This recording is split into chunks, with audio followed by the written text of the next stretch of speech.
नीति आयोग एक महत्वपूर्ण संस्था है जो देश के समावेशी विकास का मानक तय करता है।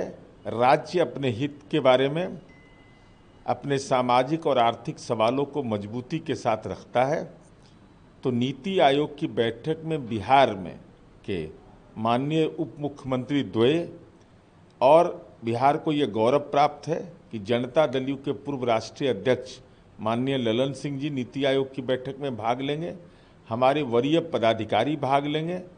तो बिहार को विशेष पैकेज मिला है और इस पैकेज में जो पात्रता हमारी है कि बिहार बेस्ट परफॉर्मर है इस देश के अंदर में, तो स्वाभाविक है हमारी उम्मीद अभी और बरकरार है कि भाई बिहार के हितों का ख्याल विशेष रूप से रखा जाएगा।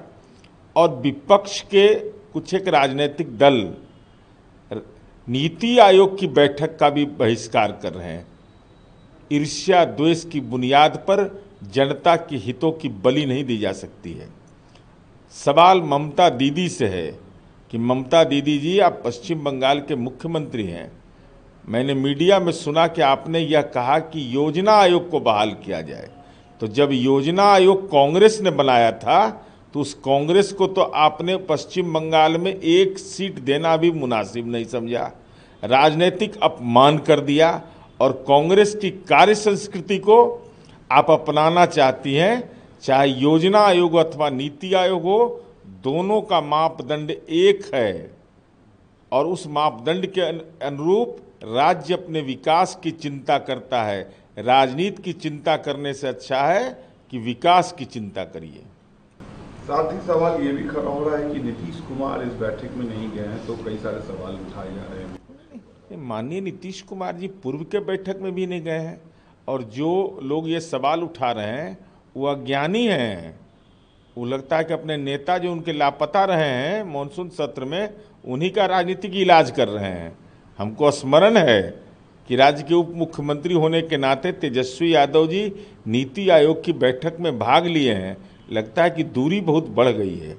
कल विधानसभा का आखिरी दिन था, कल भी तेजस्वी यादव पटना में रहने के बावजूद भी सदन में नहीं पहुंचे। देखिए माननीय तेजस्वी यादव जी, आप राज्य के संवैधानिक पद पर विपक्ष के नेता हैं।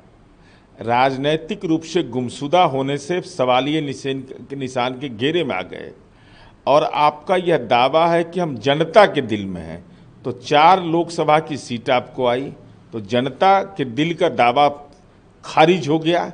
सवाल यह उठता है कि ये बताने में क्या परेशानी है कि आप लंदन स्कूल ऑफ इकोनॉमिक्स में लेक्चर दे रहे थे, या आप मिलिट्री अस्पताल में इलाज करा रहे थे, या राष्ट्रीय सुरक्षा के लिए ट्रेनिंग ले रहे थे, या मैनेजमेंट की कहीं पढ़ाई कर रहे थे, पॉलिटिकल मैनेजमेंट की पढ़ाई कर रहे थे, आकाश में थे, पाताल में थे, थाईलैंड में थे, अमेरिका में थे, इंग्लैंड में थे, कहाँ थे? पासपोर्ट में आपको कोर्ट से अनुमति लिया होगा। तो इस सब बात को साझा करना चाहिए कि हमने कोर्ट से अनुमति लेकर के इन देशों का दौरा किया और आपके साथ कौन कौन थे, यह भी चिंता है लोगों को। इन तमाम चिंता से अपने विधायकों को भी बताइए और बिहार की जनता को भी बताइए, चूँकि राजकोष के खजाने का पैसा वेतन और भत्ता के मद में लेते हैं। 30 जुलाई को आम आदमी पार्टी जंतर मंतर पर प्रदर्शन करने वाली है। इंडिया अलायंस को भी बुलाया गया है। जिस तरीके से अरविंद केजरीवाल जेल में है, आपका राजनीति को लेकर? देखिए माननीय अरविंद केजरीवाल जी इस देश की राजनीति के ऐसे व्यक्ति हैं।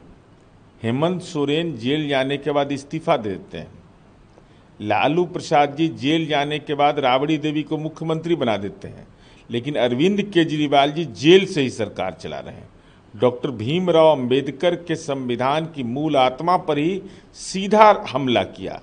अब ऐसे लोगों के साथ इंडी गठबंधन के लोग अगर शामिल होंगे तो यह तो मानक तय हो जाएगा कि आप भी जेल से रह करके सरकार चलाने की योजना बना रहे हैं। तो ये तो निश्चित रूप से संवैधानिक प्रावधान के विपरीत है। आप रैली करिए, लेकिन जेल में सरकार को चला रहा है, इसको न्याय संगत ठहराने की कोई भी राजनीतिक कार्रवाई भविष्य के लिए खतरा पेश करेगा। एक सवाल है दादा, अग्निवीर को लेकर बीजेपी शासित राज्य जो है आरक्षण दे रहे हैं, आपकी पार्टी कह चुकी है कि इस पर विचार हो, आपका क्या स्टैंड है? देखिए अग्निवीर इस देश का एक ऐसा मसला है जो देश के युवाओं के रोजगार से जुड़ा हुआ है। हम लोगों ने साफ तौर पर कहा है कि ऐसे मसले पर गंभीरतापूर्वक विचार करना चाहिए, जिससे कि नई पीढ़ी को रोजगार के बेहतर अवसर मिले, सुरक्षा और संरक्षण मिले। और हमारी उम्मीद है इस विकसित भारत को बनाना, पुरुषार्थ वाले भारत को बनाना, इसमें देश के सैन्य बल का योगदान है। तो हम जो कहे हैं तो जरूर विचार होगा।